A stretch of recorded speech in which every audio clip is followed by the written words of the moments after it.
Have you ever really thought about it?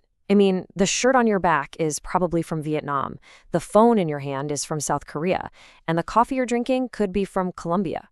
Global trade is so deeply stitched into our daily lives, we barely even see it. But why? Why does it happen at all? Why don't countries just, make everything themselves? Let's get into it. Just think about a giant store like Walmart. Part of their whole deal is low prices, right?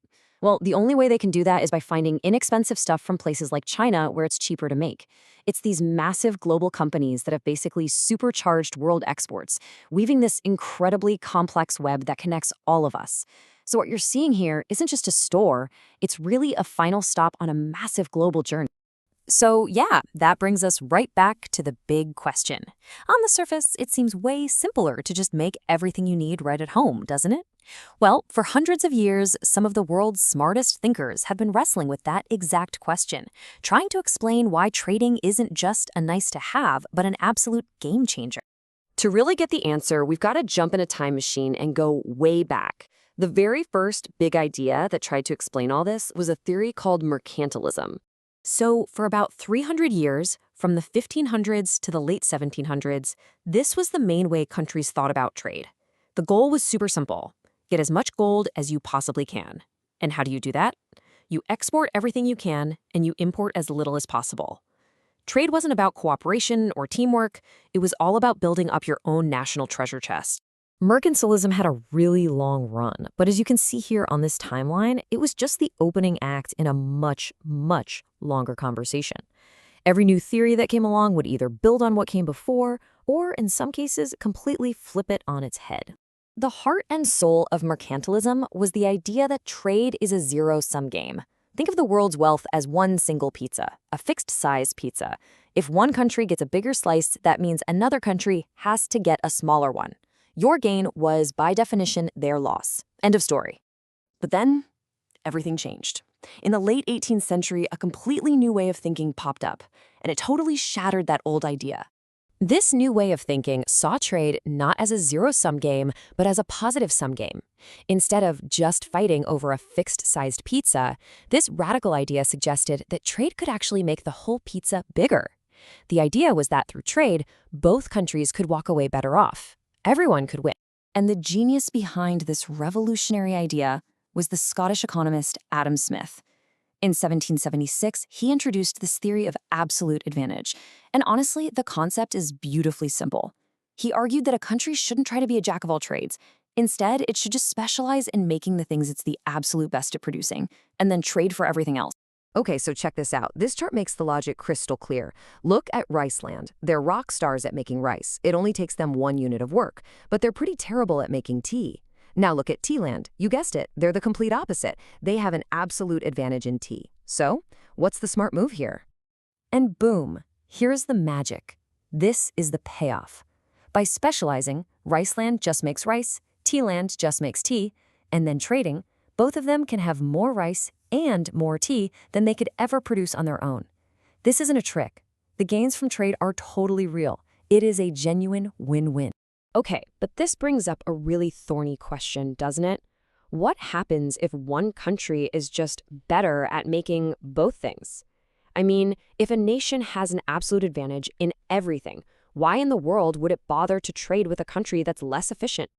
This is the exact puzzle that another brilliant economist, David Ricardo, solved back in 1817 with his theory of comparative advantage.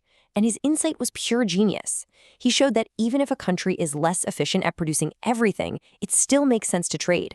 The key isn't being the best in the world. It's about specializing in what you're least bad at. This analogy just nails it. Think about a brilliant CEO. She probably has an absolute advantage in both running her company and installing a hot tub. She's just good at everything. But her time is worth thousands of dollars an hour leading her company. It makes absolutely no economic sense for her to spend a day installing a hot tub just to save a few $100. She's far better off focusing on what she does best and just paying the installer. That right there is opportunity cost. And it's the secret sauce that makes comparative advantage work. All right, let's keep going. So those two big ideas, absolute and comparative advantage, they really formed the foundation of trade theory for a long, long time. But let's be honest, the modern global economy is way more complicated than Riceland and Tealand, so later thinkers started adding more layers to the cake. People started asking deeper questions, like why is a country good at making something in the first place? Is it really just about how efficient their workers are? Or is there something else going on under the hood? So, the factor proportions theory came along and said the answer is pretty simple. It's all about what you've got, your resources, what economists call factors of production, things like your land, your labor, your capital. The theory predicts that countries will export goods that use a ton of the resources they have a ton of. So if your country has lots of cheap labor, you'll export clothes. If you have lots of forests, you'll export lumber. Makes sense, right? Okay, but what about the product itself? Does its journey from being a brand new, cutting-edge invention to just a regular everyday item change where it gets made? You bet it does. According to the International Product Life Cycle Theory, it suggests a new product, say a smartphone, is usually invented and first produced in a wealthy country. But then, as it gets more common and standardized, production moves to lower-cost countries to save money. And here's the wild part. Eventually, the country that invented the product might actually end up importing it from somewhere else. So far, a lot of these theories kind of assume everyone's starting on a level playing field. But we all know in the real world, in some industries like making jumbo jets or designing software, it seems like whoever gets there first holds all the cards.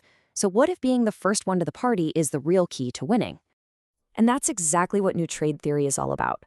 It says that for some products, the more you make, the cheaper it is to make each one. That's a powerful idea called economies of scale. This means the first company that can scale up its production can drop its costs so low that it becomes almost impossible for anyone else to compete. They've built a massive first-mover advantage. Okay, let's take a quick breath. We've got efficiency, we've got resources, product life cycles, first-mover advantage. It's a lot of moving parts. So how do we put all of this together to really understand why some nations just seem to dominate certain industries? Well, a theorist named Michael Porter developed this fantastic framework called the Diamond of National Advantage. He said that a nation's competitiveness comes down to 4 interconnected things. First, factor conditions, especially advanced ones like skilled engineers. Second, demand conditions. Basically, having really picky customers at home forces your companies to innovate and get better. Third, having related and supporting industries, a whole cluster of world-class suppliers. And finally, intense firm strategy, structure, and rivalry right there at home. That fierce domestic competition forges companies that are tough enough to take on the world. Wow, so we've gone on quite a journey, huh? From the simple idea of just hoarding gold to the win-win logic of specialization, all the way to this complex diamond model for modern competition. Our ideas about trade have evolved so much, but the world keeps changing faster than ever. Which leaves us with one final big question to think about. In a world being totally reshaped by AI and instant communication, what do you think the next great theory of trade is going to look like?